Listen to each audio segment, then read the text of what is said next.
What's up, guys? Welcome to Pod and Play Season 4 here on Nerds Gone Rogue.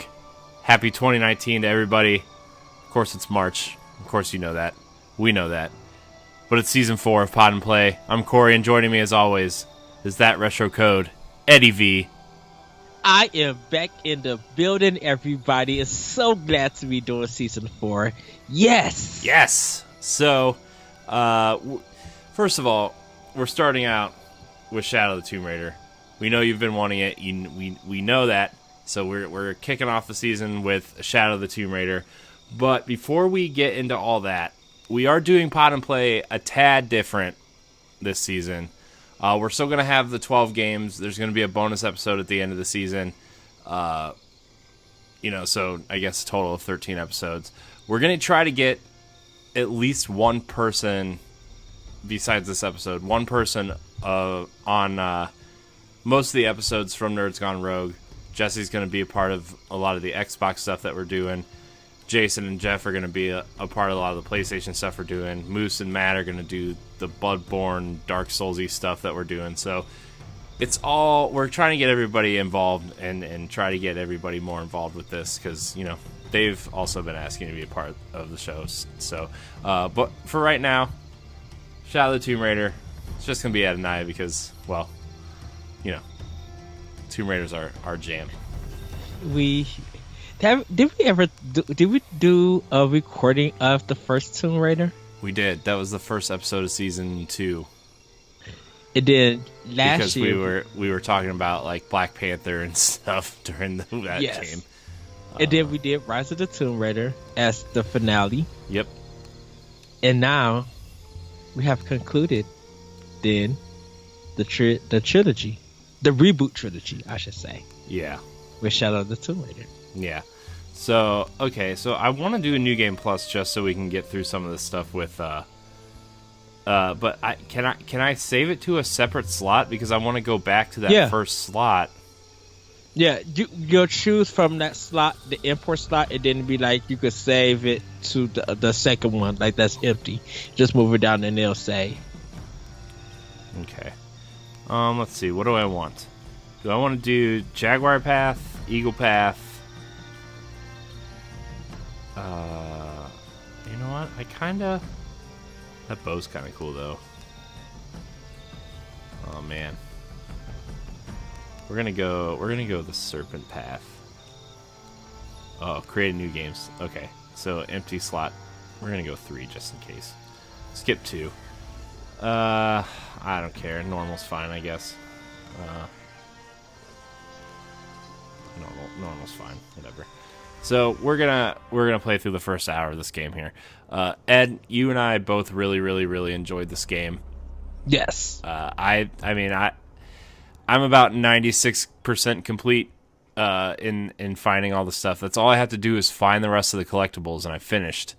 I just haven't gone back, and there's other things like achievements that I need to get, which I'll probably unlock a couple during this New Game Plus segment. But I really, really loved this game. Like, truly, truly loved this game. I like the way that it combined the elements of Rise of the Tomb Raider in the combat, in the scavenging and stuff like that, and really kind of harken back to the first game where it takes place in a central location for the most part, except for the very beginning. It kind of has that we're stuck, kind of isolated sort of feel to it. So, that's what I really liked about it. So yes, I really thoroughly enjoyed this game. Like every time I got home from work, I was playing this. Like the day that it came out, like I was even trying to buy the game early because the Southern Store put the game out early, and was just like, "Can I buy that game?" They was just like, "We can't sell it to you." I'm like, "What you supposed to? Because you put it out early."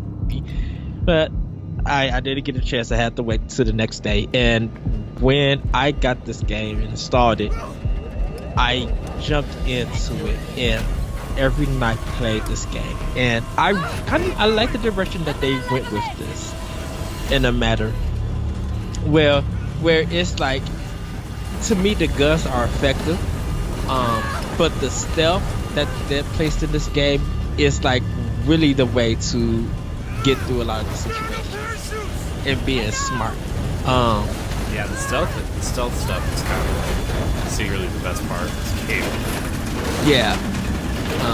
And it is weird because it was like when you play the other games, a lot of stuff like throwing the can with the nails in it or like smoke bombs, like some of the other stuff that you barely don't use because you feel like your bow and pretty much your bow and killing them from above, like jumping on them and high and stuff is kind of what you use.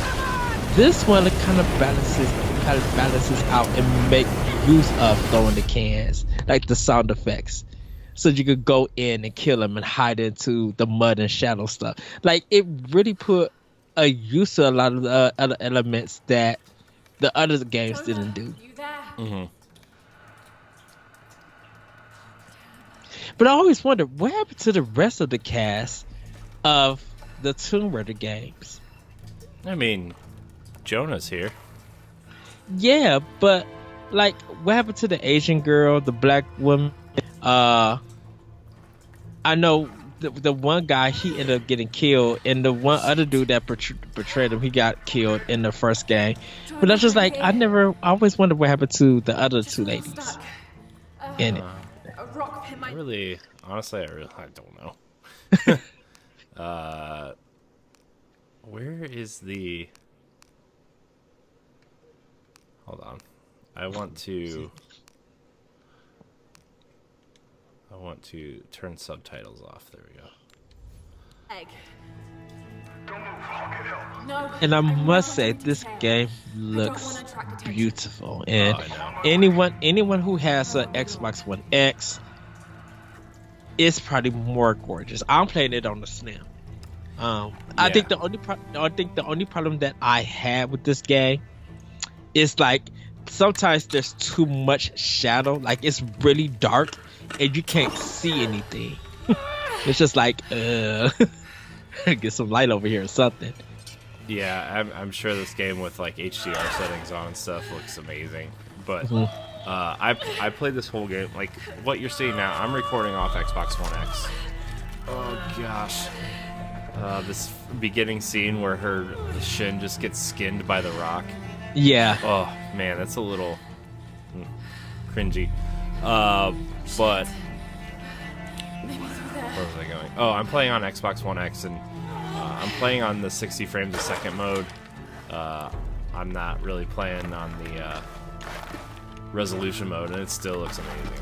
Like there are some differences that you can see in resolution mode, but yes, the frame rate mode is I like playing games in 60 frames a second, and if it looks this good and during that, like there are some games that are better with frame rate mode on, like when I played Horizon, it was better with the frame rate mode turned on, and it still looked just as good. But there are certain games on Xbox One X that look significantly better with the resolution mode on, or the yes. I don't know what they call it. It's not performance mode. It's whatever. But like Red Dead looks significantly better. God of War I think looks significantly better. And even in God of War, like when you turn on the resolution mode. And this is for PS4 Pro, everybody. Yeah, for PS4 Pro.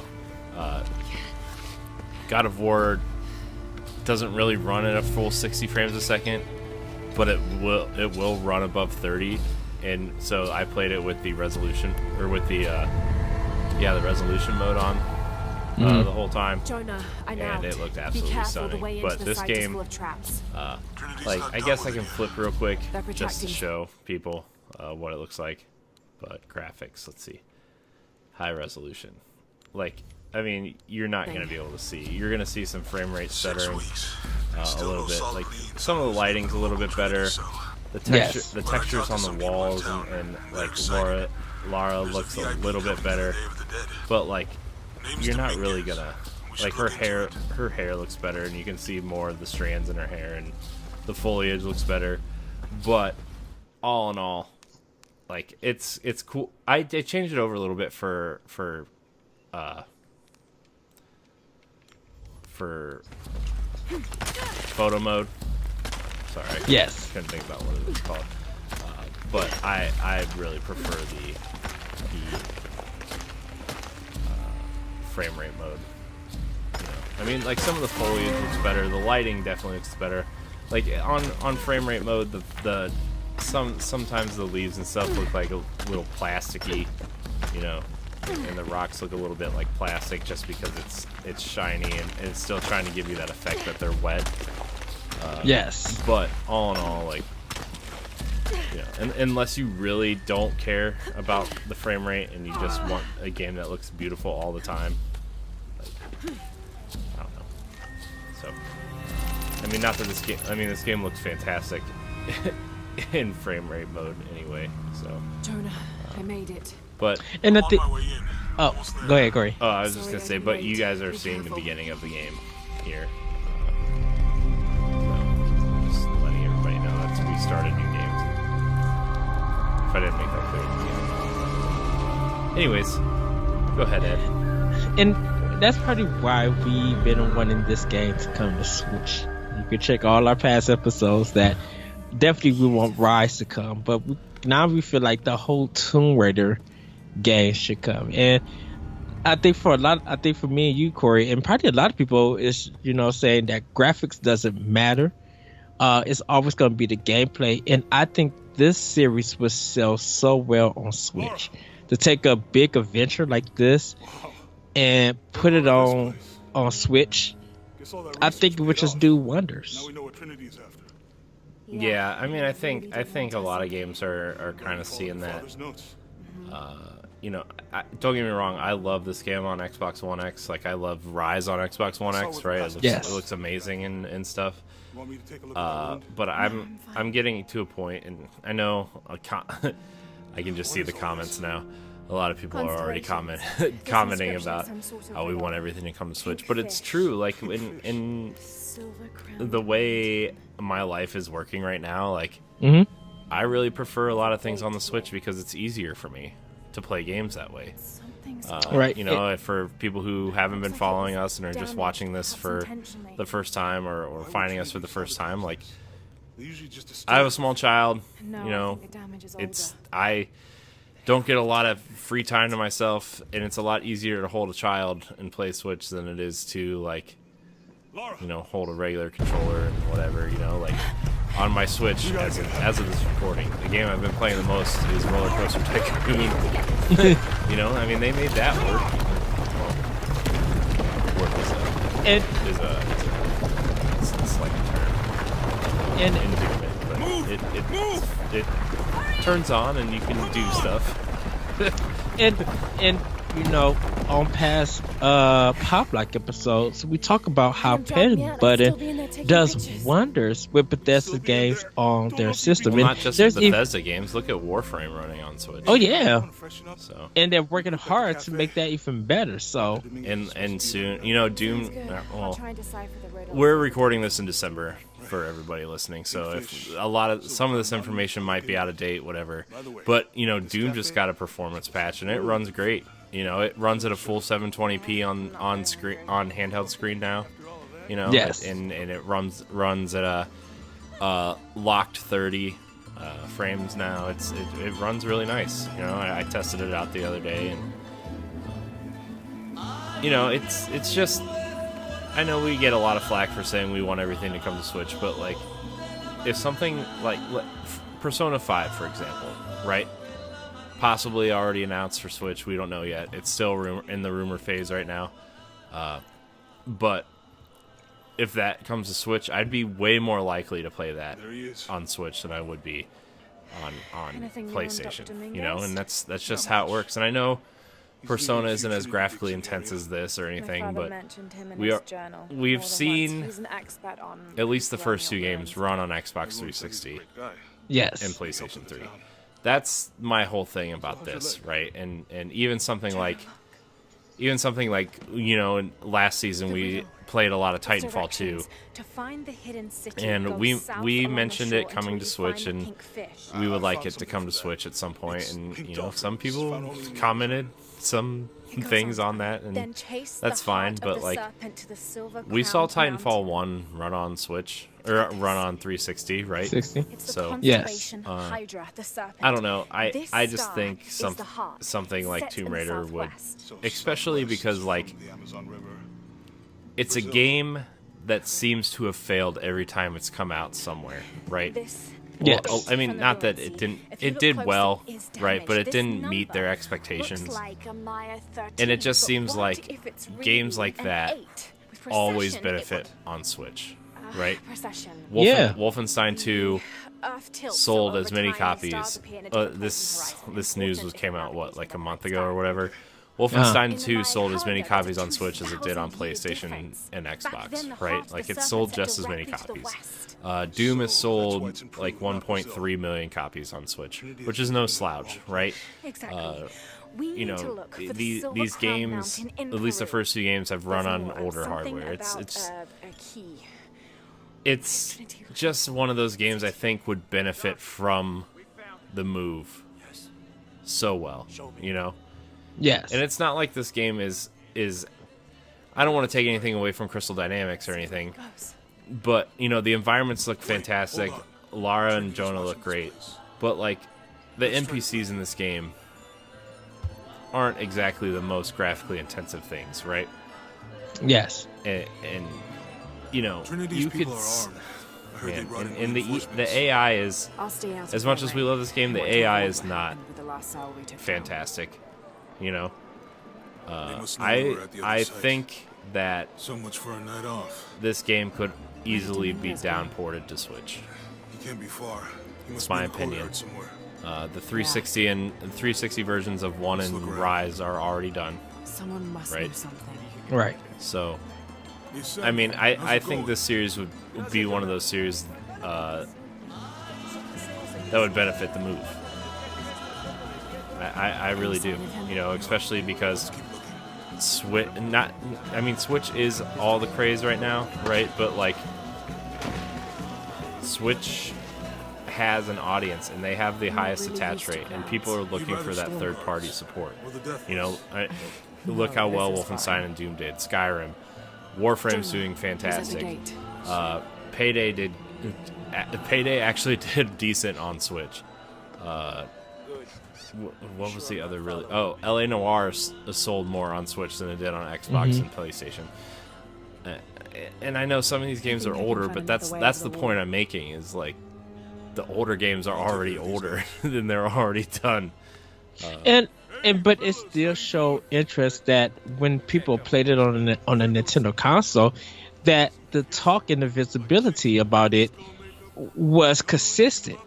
Like, it was always there, and you don't really see that much on Xbox and PS4 with a lot of games. Yeah, you might see some with the first party things, and maybe Destiny, Call of Duty, but you really, unless someone to say, hey, I'm about to play this game, come join me on Twitch or something, you don't see a constant discussion about it. Where people are individually playing it and saying that, hey, we're having fun with this game, or like showing video clips and stuff. They're not doing that with a lot of big games. The only one that I really still see constantly when it comes to third party on Xbox and PS4 is pretty much Overwatch. Mm-hmm. Like, Monster Hunter World should have got more not recommendation, but recognition for all the sales it did. But a lot of people just like, I don't know what I'm doing. And yes, Monster Hunter Generation came out, and not many people are talking about that either. But it was just like a very good port, though. To be honest with you, I mean, that game looks rough. It looks like an HD Nintendo 64 game. Like, I mean, you can. I mean, I'm not trying to be mean about it or anything, and I understand people want that game on the go, and the 3DS version is a perfectly fine version of that game, right? And you can My fault. transfer your 3DS save over to the Switch version, which is nice, but like, that's I think we're done expecting those types of ports to a Nintendo console, you know, and you know, as here's my other thing too is you know, as Xbox and PlayStation has a strong first party lineup for them, right? Like their single player stuff. Xbox is moving more towards a service style thing with Game Pass, and you know, Halo Infinite seems to be moving into a servicey style thing, and Gears and you know, the rumored Fable game are kind of the only single player kind of focused style games right now. But the major third-party games are moving into games as a service. You look at all the Ubisoft games, The Division, what they're doing with Assassin's Creed Odyssey, what they're doing with Skull and Bones and For Honor. You know, those style games. You look at EA and Anthem and their sports games, and you know, all these third parties and even some first-party stuff. You know, moving into games as a service style thing. Dominguez wants confirmation. Nintendo is kind of has a niche right now in terms of first party stuff. Yes. Like I think a lot of people who are trying to make single player games have the option and would do well on Switch because of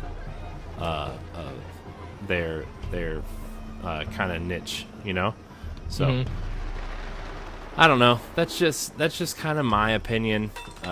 And people, you can say what you want about us loving Nintendo too much, and that's fine because we do, and that's fine. But like, it's not a Wii situation, right? Where we're like, oh man, that'd be really awesome to have these games on the Wii, and we saw the Wii ports of a lot of stuff, right? Like Force Unleashed is a good example of like that game had no right to be on the Wii, you know, like the Call of Duty games, no right to be on the Wii.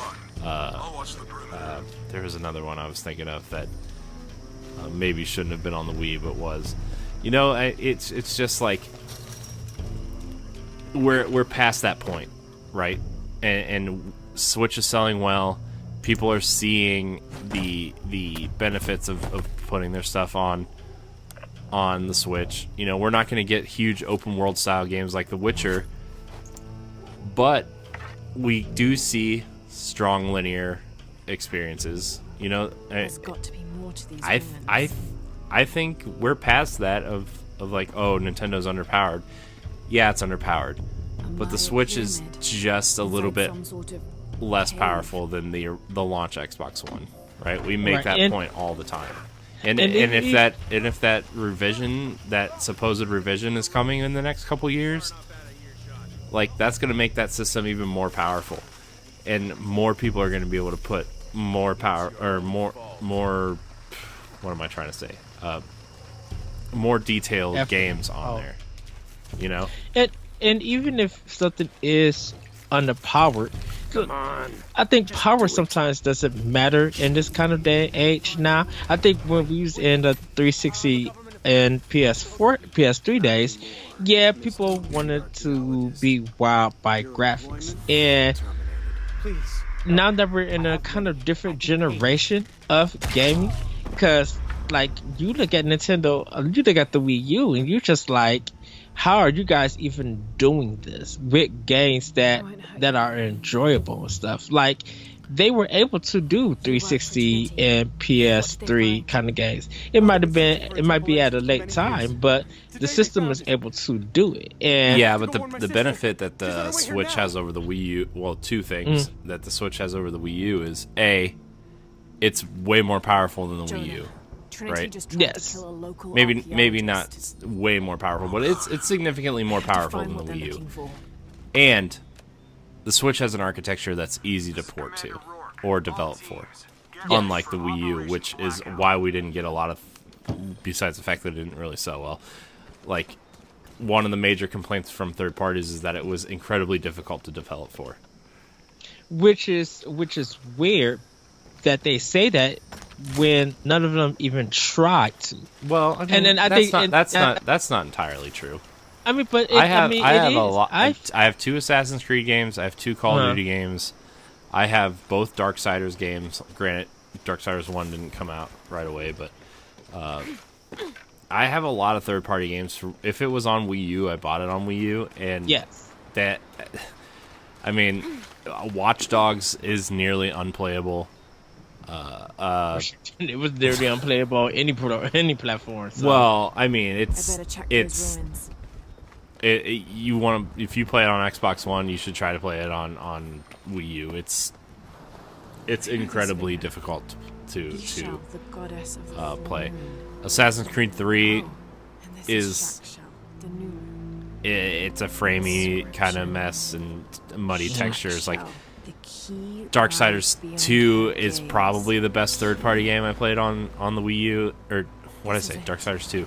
Darksiders 2 is probably the best third-party game I played on Wii U, and it was running at 30 frames instead of 60. Got to make my way down. So, I mean, there's a lot of sacrifices being made for the Wii U, and But- people tried, and you know, but Ubisoft came out and said like, Black Flag is the last Assassin's Creed game we're doing because it's incredibly difficult and we are not seeing the returns.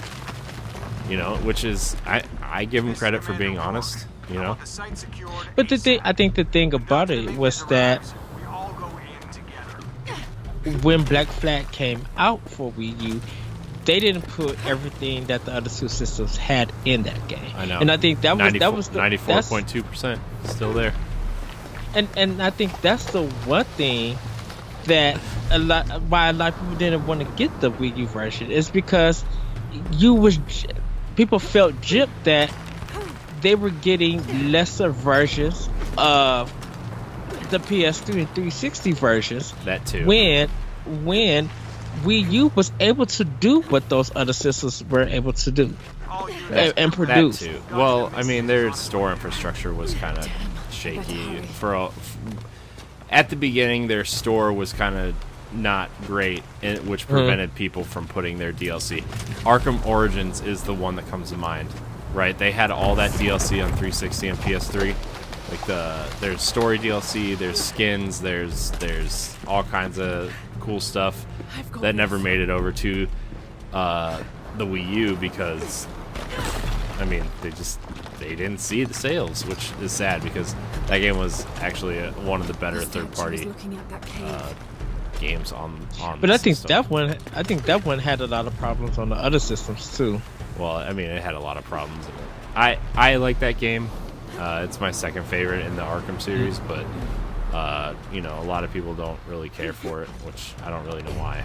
But This is it. I really don't understand. Shona, I'm entering a cave. what's that? We may lose contact.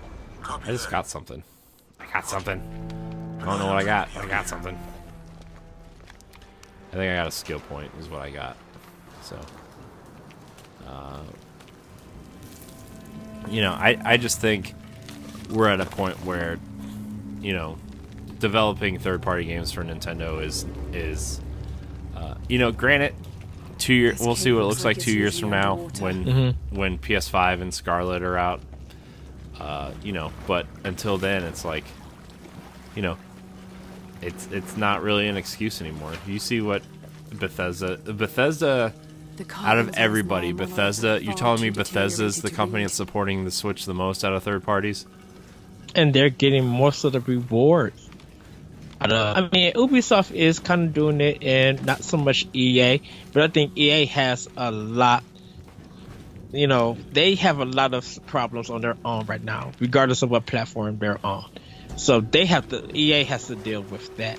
I think with some of the major third parties, like and I talked about this on Pop Block, is that Nintendo and Japanese third party have been making the system, and some indies and stuff have been making Switch better than most people would expect. And a lot of the Western third party here in America and a little bit in UK, they haven't been getting the recognition for their games and acknowledgement. You know, like stuff that comes out from Japan. Like look at Darksiders 3.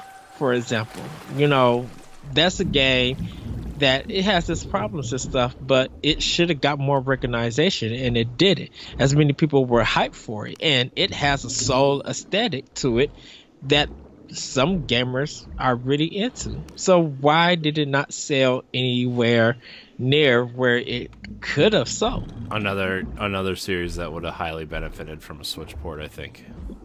By the way, did you see that they added classic combat to Dark Souls or to Darksiders 3? Yeah. Which is cool because like now I actually like I popped it in the other day after they announced that because like that's another game I need to finish. It's now on my NX challenge list. But it makes the game feel so much smoother, dude. Like I can't believe that's not the way they went the first time. Like it just makes the game feel so much smoother. I'll have to pop it in and try it. Yeah, like because like you're not stuck to your moves. You can actually dodge. You can actually dodge mid swing now. Like mid attack to make yourself actually feel like you're competent in combat instead of like a Dark Souls game. Don't get me wrong. I understand the Dark Souls games and Bloodborne and stuff appeal to a certain audience, but they're very deliberate. Yeah, and although we haven't got like truly new, like we haven't really truly got like new like games from third party. I'm like, we have Mario and Rabbids that have done well. And speaking of, because even though we're playing Shadow of the Tomb Raider, and why we wanted to come to Switch, people might be upset about us keep talking about that, is because it would sell better on Switch and get more recognition. You have 3 whole games that came on 2 big platforms, and to talk about sales, the only one that we pretty much know is the first game that sold on 2 platforms. And even when they re-released it on PlayStation 4 and Xbox One, the definitive edition, like those only did okay. Rise of the Tomb Raider didn't sell well on Xbox like it should have. It didn't sell well on PS4 like it should have. And Shadow of the Tomb Raider, it's so okay, but it should have sold better.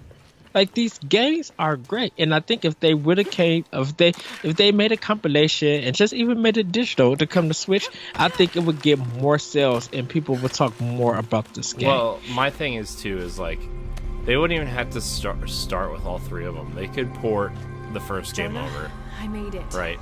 I'm See, like they could test the waters. They could be like, okay, let's put the first one out and see how it does. If it meets expectations, we can put the second one. That's not right. good. We can. Laura, Trinity's blasting through here. What's happening? I I feel can like. tell it's causing tremors. Hold on. There's a pyramid. I'm just I'm gonna putting get to the something top. together here. I think maybe. So, semi spoilers for the end of Shadow of the Tomb Raider. So this first area is. Do we go back here at some point? Yeah. After you do the like prologue, and say 2 days after, and you end up going to Okay. Because like I don't know, maybe it's just because I keep going There are back and platforms forth that to can like help me reach the top. do Looking for something to weigh the them down. get find all the collectibles and stuff. But I feel like this area is very familiar. But anyways, like because that's what somebody very recently just did that. They're like, let's see if the first game meets expectations, and then if it does, we'll put the other 2 on, right? What was the game that just did that? I don't know. Maybe it was Doom. Maybe it was Doom, and they're like, if it meets expectations, we'll port Doom Eternal. And now look, Doom Eternal's coming out D&D, right? right. So. And like they even hashtagged it. It was just like get Doom to 1 million, and it worked. And kind of like you just said, like Wolfenstein, like Bethesda right now is kind of in a weird way, in a sense, where they're successful on Nintendo, but a little bit of not failure, but more of a disappointment on the other consoles. What the And- other games? You're talking about the other games, right? Yes. Okay. Well, like, here's the thing, though. Like, Square said that Tomb Raider, the first one was a disappointment, and it sold 7 million copies, and that was before the definitive editions come out. Yes. I don't think this would sell 7 million copies on Switch, but I bet it could sell 1 million copies. I bet it could sell 1 million. I don't think it's that far-fetched for a game like this to sell, especially because like it kind of fills a void that's not really on Switch right now. You know, it's that action adventure genre. Which, what was the last action adventure game on Switch that you can think of? I can't really think of one. Zelda. Like, would you even consider that an action adventure game? I mean, At this point in time, you pretty much have to. I mean, but you know what I'm saying? Like, And there's nothing that yeah. really fills this.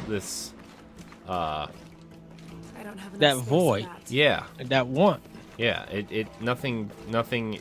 There's nothing like this really on Switch. You know, I mean, I'm trying to run through the library on my head right now, and it's like there's nothing really like it. You know, there's no Right. really adventure with puzzles, with the puzzle solving and the kind of the action style stuff. Like, there's nothing like it. And there might be some like in the indie section, but nothing yeah, like I'm third talking, party. Or, I'm trying to think. You know, I'm just gonna get this list up real quick. Sorry, everybody. it because the thing about it is that of course it's not going to sell a 7 million. When you put a game out for 2 systems, that's doubling your chance of a sale of a title going big. If, like I always say, if you put your game on one system, it's not going to meet expectations. So instead of trying to triple your investment have triple times the chance of we getting back on the investment on the development and stuff, they'll risk it on 2 and say, well, we'll take a chance. And when it don't sell well, people, some of the CEOs and stuff get like disappointed and stuff, and it's just like, why are you disappointed for? You sold you sold it what you needed to sell. Yeah. And I think people definitely in this time of age where Nintendo physical is still matter, definitely look at limited run games, for example, how they take some indies and Gonna try to go to Best Buy to find ukulele tomorrow, by the way.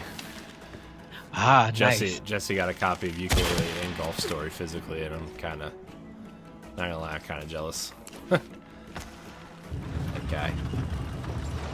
Oh, dude, kind of sound staticky, Corey. I do? Yeah. Oh, now you sound fine now. Oh, sorry. But it still, again, physical for Nintendo Switch and Nintendo games just in general, indie or third, they still do big business and they really matter. So if they were to put a game like this on Switch, it would sell very well, because everybody's just like, I want the physical, because it becomes a collector's item in a sense, and I mean, you look, would barely see anybody turn it in. how long have I been all digital on every platform except for my Nintendo consoles? You know? Yes. Like, I just am. It's more convenient with all the patches and updates and whatever. Like, it just makes more sense, for me to do that. And now with Game Pass and games as a service and expansions and all these things, like, digital's just, and plus I live in a small space, but like, that's just the way I've been. But like, there's something about Nintendo that just makes you want to collect. Jonah. You know? Yeah, I'm here. Jonah, there's a mural. And it's just the nature of a Nintendo shows a fan to box. collect Nintendo stuff. Inscription Right, and says, it's just like the silver box of Ishal. That must for be what's in the hidden city. This is a we was having a myth. discussion, see me and some of my friends talking about physical versus digital, and people always have a preference, and I always say when it comes to this discussion, Series of now cataclysms, one of the big things is licensing. tsunami, You know, a storm. if whoever the holder of that game's license, if they want to take it off, they have every right to take it off. Well, in my belief, I mean, And- look at some of Microsoft's first party already. Like Alan Wake, up until as of this recording, a couple weeks ago, you couldn't purchase it digitally. this looks You know, they like had to Yeah. go get the rights to that music back. stars seem out of alignment. You can't buy Forza Horizon 2 digitally anymore. It's just gone because Yeah. of the music and the car licenses. Yeah, and it's just like if something happens with your system and you don't have that game stuck on your system, you're out of luck. When it comes to digital, you have to make sacrifices. You literally got to The key to Ishal's heart like unlocks if the you code. have all your games digitally, We can't let Trinity you got to know make sure this. you have an external hard drive. There's no and it's a buts about it, and you pretty much going to have to buy the maximum that system is allowed Yeah. in order to keep those games. Because if you don't, if they pull the license, that's it. Or when you have physical, you can still play the game. You can skip the patches and stuff if they allow it. Like even if you go on Nintendo Switch, it'd be like, if you want to play this game, you can cancel the download, and they'll still ask you. But at some point in time, you're gonna have to accept the download if you want to play. If you want to play the latest version and get the upgrades and stuff. Like Xbox One and PS4, I don't think you can really do that. I think you're sometimes forced to do the upload. I mean not DLC, the patch Yeah. and stuff. Well, And yeah. and those patches take up space on your system, on your look external at- hard drive. to bring it back around to Shadow of the Tomb Raider, look at this game, for example. If you don't do the day one patch, this game has a different ending on the disc. There's a totally different ending to this game. Okay. Let's make Oh, sure wow. everything's copacetic. Yeah, like it's not the ending that they wanted. There's a totally different ending to this game. So I mean, if you go look it up on YouTube, it's insane. I have to look at that because I thought the day one patch was like automatic when you download the game. Well, it is, but if you have the disc, it is a totally different ending. Huh. Which Interesting. it's funny because like I mean that I don't know, I didn't watch the old ending yet, but like this guy like totally discovered this game and he like reviewed it on his YouTube channel and the ending was totally different and somebody called him out on it. He's like, no dude, I didn't do a patch or Make anything. sure the perimeter's secure. It's crazy. So like they changed parts of the game. So I mean like honestly, I mean look at a game like Mass Effect also, right? Mass Effect 3. Yeah. They had a 2 gigabyte patch that totally changed the ending to that game. And that was after the complaints and stuff. But excuse me. But it's just it's kind of weird because Nintendo has it where it's safe to do digital and physical. Like it doesn't take much space and stuff. If Nintendo was supposed to be doing like really, really big games and stuff, I think people will go buy the 4 terabyte micro SD card or whatever Switch. Is it 4 terabyte? I think, or 2 terabyte. For the limit for Switch, Yeah, it's 2 terabyte. 2 terabyte. Which Micro don't SD exist card. yet, but I think the biggest you can get right now is 512. I have a 256, and I've bought a lot of Switch games, but I'm fine because the games are on the cartridges. So, Right. I mean, the only thing I have stored are indie games. Have to be quick. Right, and I think if like bigger game stuff came like this, and they were able to compress it, like Doom and stuff, I don't think people would be mad at the graphics. Just be like, well, it plays good, regardless of how it looks. I'm like, if it plays good and it's impressive, people will buy it, digitally or physical. Trying to warm out our intentions here for ages. Well, they found out tonight. You know, and the benefit of doing it digitally for Switch is that Minded their own business. you could take those games on the go Yeah. and don't have to worry about Base camp, this is Gamma Leader. having Where's our a backup? carrying case of games. Like you could take your favorite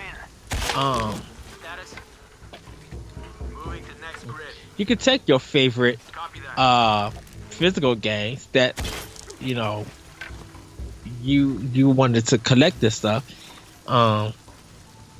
and probably got a better deal of it on than digitally. You could do stuff like that, but like having something like the whole Tomb Raider thing on your Switch to go, Yep. got shoot, your I'll money. take. It's smart to store them that close to the wall. Like I said, they've been dropped off. We'll move them deeper inside later tonight.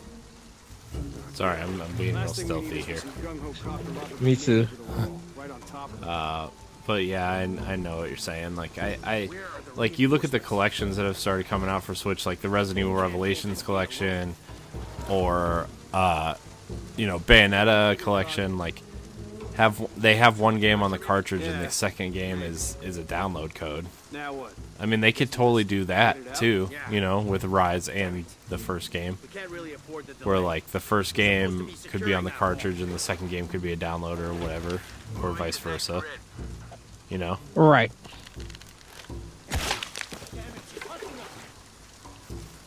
But man, I So- love it. If this game came, if these games came to Switch, I'd totally play them again. I would.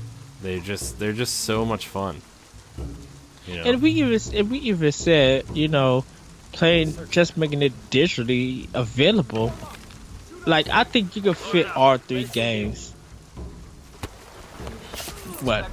Maybe depending on how they do it, maybe a 40 gigabyte download, or maybe even less. Well, I mean, I think at some point these games were rumored to be coming to Switch anyway, right? Like we had a whole episode of Power Block last year about it, where and we went through the file sizes, and the 360 versions of the first two games could fit on a cartridge without any kind of download patch or anything. Like, you know what I mean? So Yes. we've And plus, we're getting the 64 gigabyte cartridges. So I'm tired. This is not good. Why are these guns I have? This is not what I thought I had. Destroy this guy. Ah, you are dead. I am not. How am I supposed to heal? Oh, there it is. I was like, how am I supposed to heal myself?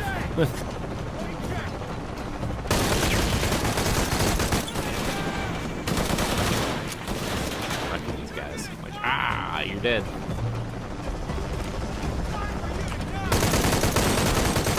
Dead I too. hope that's all of them.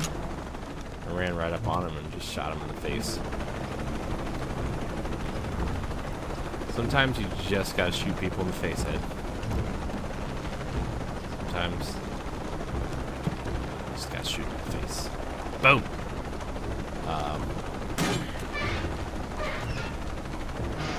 Let's see here. How are we doing on time here? We've got a couple more minutes, Ed. You know, we often talk about why these games are underrated.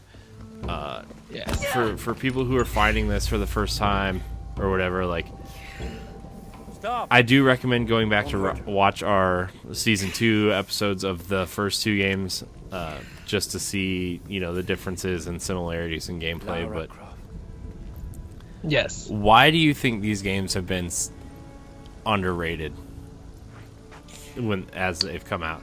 I mean, besides the fact that they came out alongside monstrosities of games, this game came out between Destiny 2, Forsaken, and Spider-Man, and kind of came out around the same time as Call of Duty and Red Dead. Rise came out at the same time as Fallout 4, literally the same day, as a Microsoft exclusive, which Microsoft also had marketing deals with Fallout that year. The first game kind of came out in a window which was kind of full of stuff too. Like, why do you think these games have been I don't want to say underappreciated, but underwhelming in terms of PlayStation people talk about Uncharted as these fantastic single player games, which, don't get me wrong, they're fun games, but why doesn't Tomb Raider get that same love? I think a lot of people don't know the history of the Tomb Raider series. And well, I think when people think of Tomb Raider, I think they think of PlayStation 1 Tomb Raider. Without weakness, cruelty. Well, that and Certainly with none of this. But without the box. Okay. The apocalypse. Oh, the sorry. death of the sun. You're lying. I have to pause it for this part because I'm in the fight. Tremors are common. I think it depends on who is into that genre. People who know the history, and not so. I don't think so much the timing of it. I mean, the timing does play a part into it, but I think sometimes gamers' interest to fight against or show that their resistance, and show how powerful their dollar is in a way. So what they'll do is they just like, I won't buy that game. It could be critically acclaimed. I won't buy it because you didn't. So for some people, just like, you didn't do what I say, or it's just be like, this game sucks because it doesn't meet my taste in genre of games that I like. I think with Tomb Raider, in the sense that some people have been probably grown up with Uncharted and they know nothing about Tomb Raider. So when they play the Uncharted games, they feel like this is an adventure game. If they look into getting the Tomb Raider games, they may feel like that this is a ripoff. When in reality, it should be it's the other way around. And plus, I don't know if they're ripoff. I think, like, I mean, I guess you look on the surface, like, they look like similar games, right? But I think Tomb Raider is trying to be a little bit more with the genre than Uncharted is. Uncharted's trying to tell a story with compelling characters and some sort of narrative aspect to it, where Tomb Raider is kind of focusing on gameplay and exploration and puzzles, which they do a fantastic job of. I think the challenge tombs in this game are the best in the series. I think I really love them. And Uncharted doesn't really do things like that. They're more set piece heavy, and on the surface they look similar. But this game, I think, does a lot of things different. Man, I don't remember this part at all. I don't remember swimming through this building with dead people in it. Has it really been that long since I played this? Yeah, you're right. It has. At least this part of the game. and plus, I think it's there's still some people who just are not into Square Enix games. Well, yeah, but this doesn't scream Square Enix, though. But because it comes from the people don't focus on the developer; they sometimes focus on the publisher. Square Enix still has a mixed bag. People love them because of the Final Fantasy 7 days, and but when they transition into kind of some of the modern gaming, a lot of it changed, and so people don't really feel Square Enix like they would feel about like Activision. So it's still one of those East versus West kind of things. Yeah, I mean, yeah, it's right. It's just a shame that people kind of don't see that, Right. Because like Crystal Dynamics and IDOS Montreal for this game,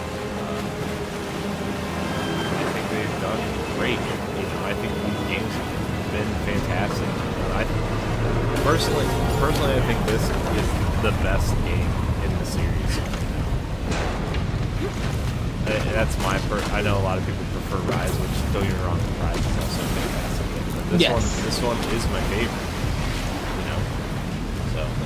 And like I said, I have my problems with this game. I think it equals as great as Rise and the regular Tomb Raider. To me, where Rise thrives in combat, this thrives in its bonus. Yes, that I agree. That I completely agree. So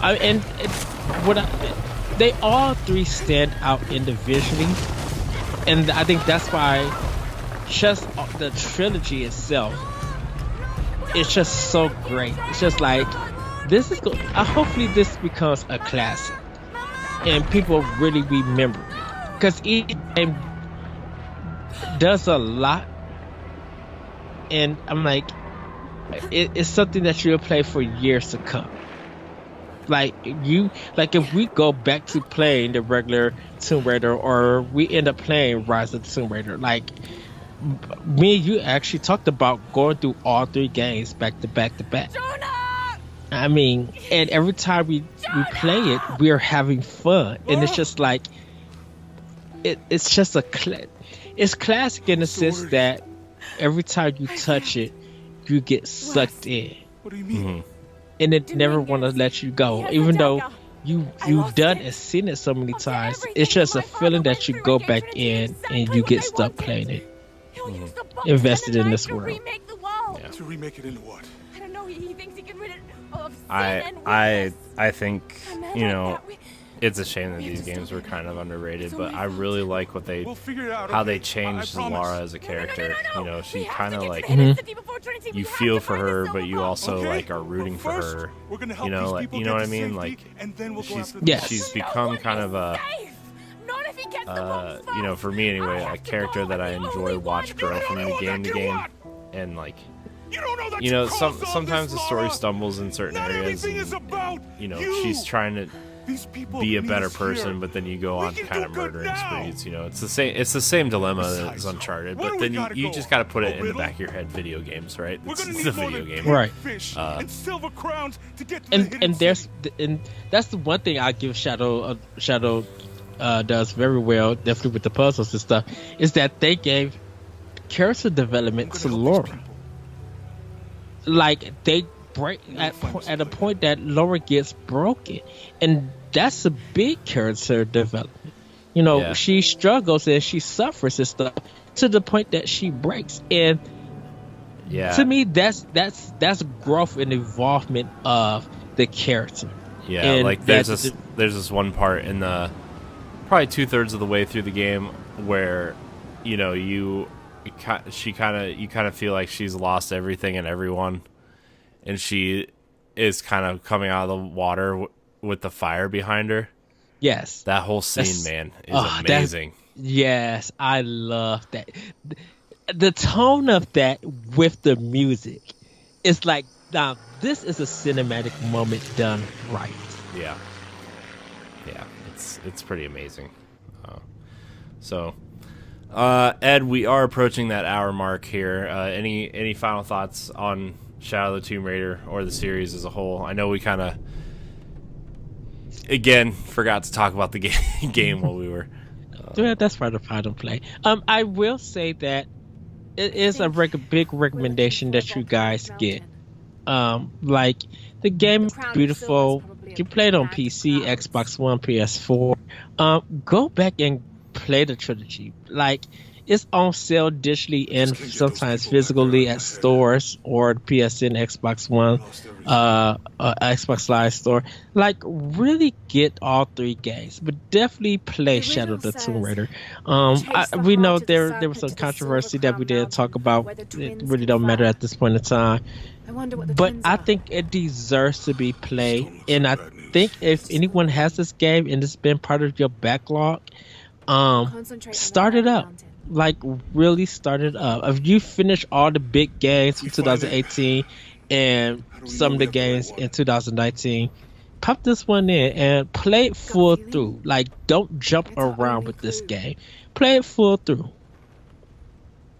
The mural says there'll be more Yeah, disasters. I mean, this The best way we can help this them game stop has been on sale multiple times, and I'm sure I know a lot of this audience in terms of, let's see, this game's debuting, or this season's debuting in March. So I know Resident Evil 2 and Kingdom Hearts and Crackdown and Anthem and The Division.